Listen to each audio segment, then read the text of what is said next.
Welcome to Markets Now. I'm Michelle Rook along with Kent Beadle with Paradigm Futures. We've got just about everything lower except for hogs and some of those deferred feeder cattle futures contracts. And boy, I've talked about it for the last 3 days, but again today, Kent, it feels like another risk-off day here in this market, and it's really hammering the grains. And we've taken out some pretty key support areas technically, haven't we? Yeah, we have. This last rally in July corn, we had a 62% retracement, and the low tick that we rallied off of just a week ago Monday at 615 3/4. If the market was going to hold, I really wanted to see it hold that. Now, if we were to rally back into the close on a little bit of short covering and close above that area, it would just be a jab on the charts for me.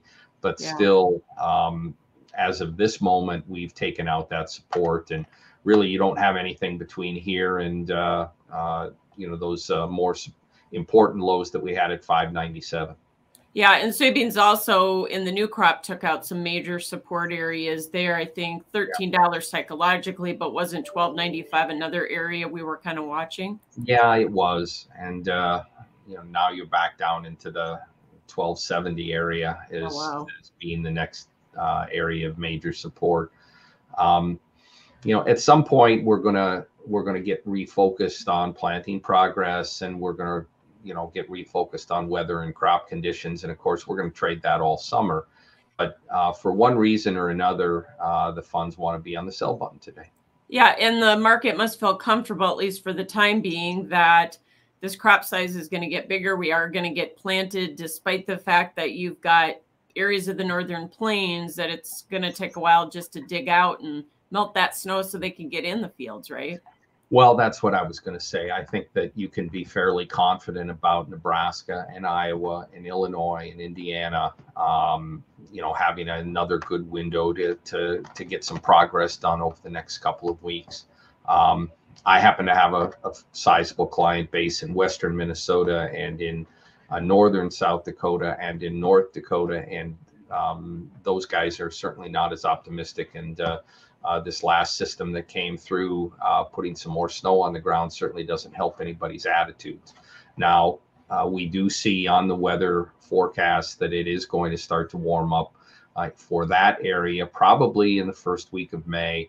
It's going to take some time, not just to get the snow melted, but to get the ground both dried out and warmed up enough, to make it fit for planting. And that still feels to me like mid-May.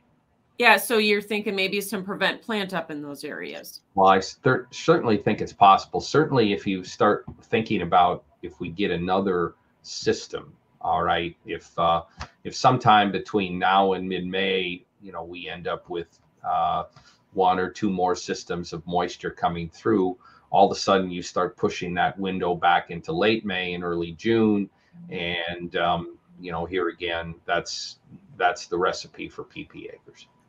Not only that, but the acres they do get in, some of them may be late, so you may see some lower yield there. So factor that in, but the market, at least today, doesn't seem to care. The other thing, when we talk about weather, we've had some better rain chances for areas of the southern plains in the extended forecast, and that seems to be a recipe for pulling the wheat market down, doesn't it?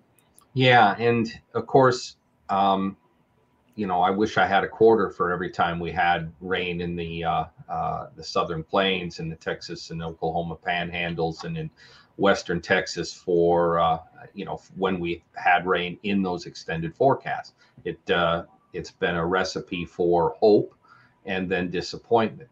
Now, we are seeing maybe a little bit better chance, and some of the meteorologists that we follow are more optimistic about the opportunity, and certainly the crop down there really needs it badly.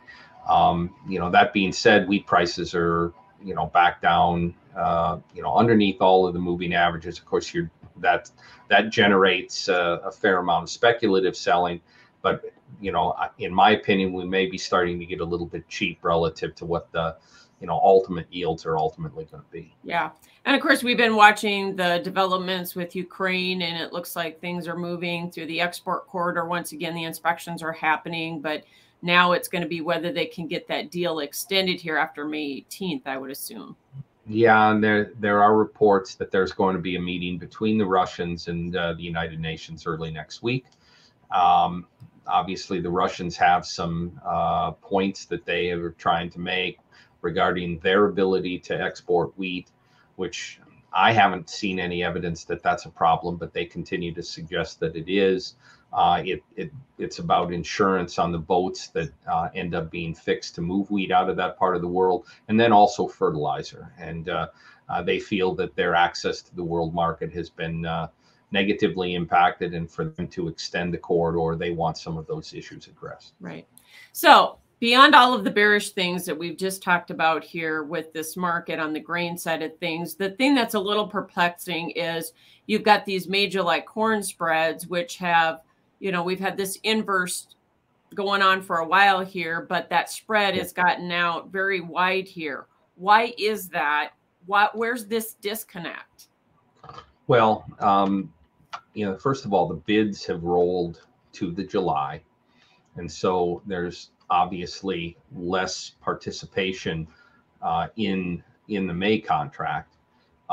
Liquidation, if that's what's occurring, and we certainly think that's what it is that liquidation is already happening in the July, not the May. So that's part of it. Gotcha. Certainly cash values and tightness in the country. If you are a processor, if you are a hog or a poultry producer, those things, the cash markets are just tight. You saw on the stocks report that the commercial ownership of corn was actually quite small. The producer ownership was, I believe, steady, but the commercial ownership was quite small. And so, somebody needs to get their hands on corn. The marketplace is inverting more in order to try to incent movement. But now with the bids off the July, really it's just a futures and a delivery game. And the key here is that we have not seen an inverse this wide on this date in history at 46 cents a bushel, which is what I see on the board right now. We've not been here on the 21st of April. It's never happened. Yeah, that's why I say the disconnect to me is everything else we talk about is so bearish today, and that's such a bullish sign. Definitely. Yeah. All right, let's move over to the cattle market. We've seen some consolidation, some profit taking, which we would expect. Cash trade a little bit softer here, but is this a healthy correction in an otherwise bigger bull market? I think I've asked you that before when we've had these corrections. Yeah, and we have had corrections, and that's what markets do, right? I mean, that's what the corn is doing. Let's be fair. And we're having a correction in cattle right now, driven by concerns about recession and whether or not the consumer is going to be able to afford this expensive beef. But the numbers are tight, and we're going to get a new cattle on feed report this afternoon. Average trade guess about 95%. Similar estimate in placements, and those are obviously quite a bit tighter numbers and historically tight. So we're going to need to have high prices because of the supply-demand balance. And in a day where everything else is down, hogs are finally up. And is that just some short covering? Because we certainly have not been able to bottom this market. And will we until we get this cash market bottomed?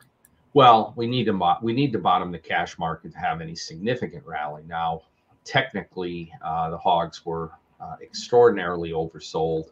On my charts, following the stochastics, you have some real bullish divergence starting to develop. And so, I think traders may be looking at something like that. And just the fact that seasonally, we would expect that this market is going to eventually start to firm. And then you take a look at the discount of pork to beef right now, which is substantial. And you have to think that pork is going to ultimately find its way into into the consumer's grocery cart. And we're probably cheap enough, and really we are due for a correction. If we're going to have corrections in this market, we're certainly due to correct the hogs. Absolutely. And you just saying that would make sense. And again, it's hogs we're talking about. So sometimes they just don't make sense. All right. That's correct. Okay. Thanks, Kent. Kent Beadle with Paradigm Futures, Sure. and that is Markets Now.